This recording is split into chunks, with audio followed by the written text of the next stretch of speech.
Welcome to everyone who's come, all of you there in the little boxes. So this is, or as already mentioned last time, this is going to be a sort of a two-part session, and this second session, part two, relates to a lot to what we did on the first part. It's just that there was too much material to quickly babble my way through. So we broke it up a bit, but at the same time gave the opportunity, if there was anyone who had any questions about the work that you looked at last time, there's the opportunity for you to have any questions, queries, and to I'd give you a chance to answer those. To be honest with you, that was really quite disappointing, in that the questions were about people's neck and shoulders or their knees, that kind of thing, which wasn't what the program was about at all. So I've been contacting those people in order to offer them, outside of this Zoom program, some assistance if they need it. But really it was to sort of like give you the opportunity to sort of comment, to sort of say, I didn't feel that at all, or I found that also when we did this, it did such and such and such and such. And there was an opportunity for you to verify for yourself if you're on the right track, the wrong track. But however, there was coming up out of that, the thing that I sort of thought, gosh, I'm so surprised people haven't picked up on it. And that is the comment that I think I might have said something along the lines of, your instructional language is going to block your knowledge. You'll need the language of experience.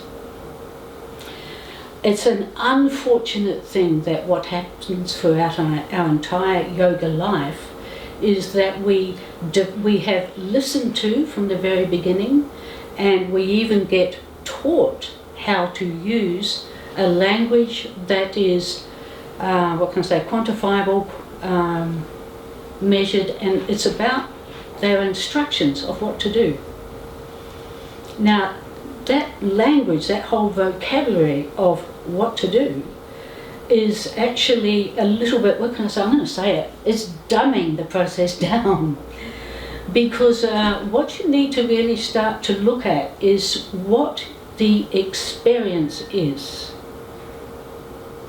And I don't mean to start to analyze and use your head to think what the experience was, but actually directly what was that experience.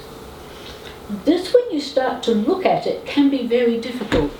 To start off with, you tend to do a crossover. You do a crossover that is usually to do with desha, location.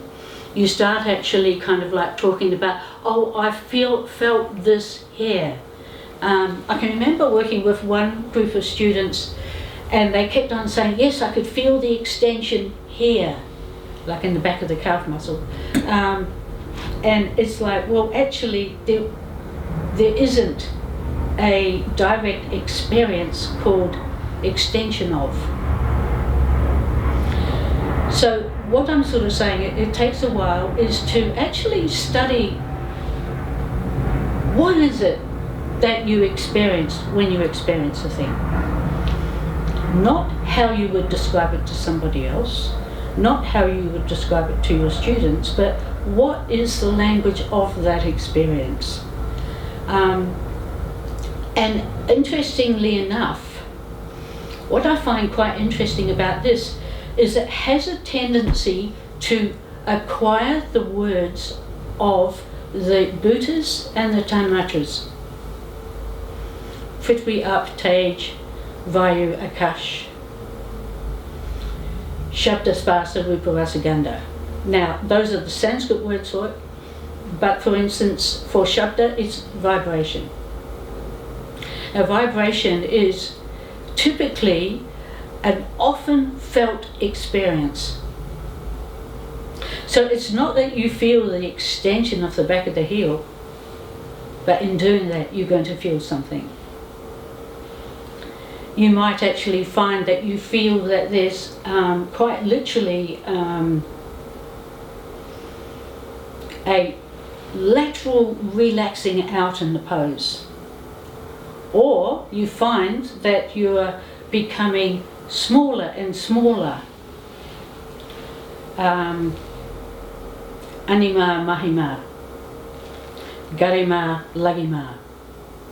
That these often, when you look at these words, you've been given a language that is closer to the language of experience. So in terms of touch, hard, soft, moving, cold. In terms of vibration, in terms of suddenly seeing the form from inside, luminosity. The sense that something is spreading everywhere, or, in for instance, ganda, that you realise that it is the same stuff everywhere. In other words, ganda penetrates everything. So you might actually have that feeling. You might find that a change happens in the asana, and with that change, you realise that it actually spreads throughout the whole body. It's not that it just touches your inner knee, if you get what I mean.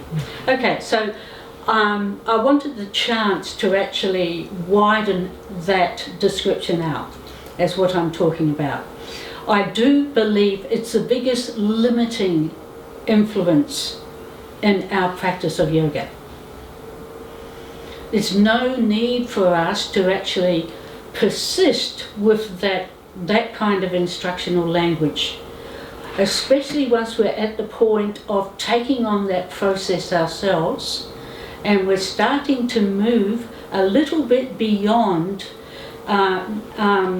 We want to move into that area where we conduct ourselves in our own space. Now, if you need instructions, you need to stick with that instructional language, and I would never, ever put it down, because we do have a really good language for being able to show others the way. But in the end, the way has to be that inward process. And for that, you need to start to think about the language of experience. What was your felt presence in that experience?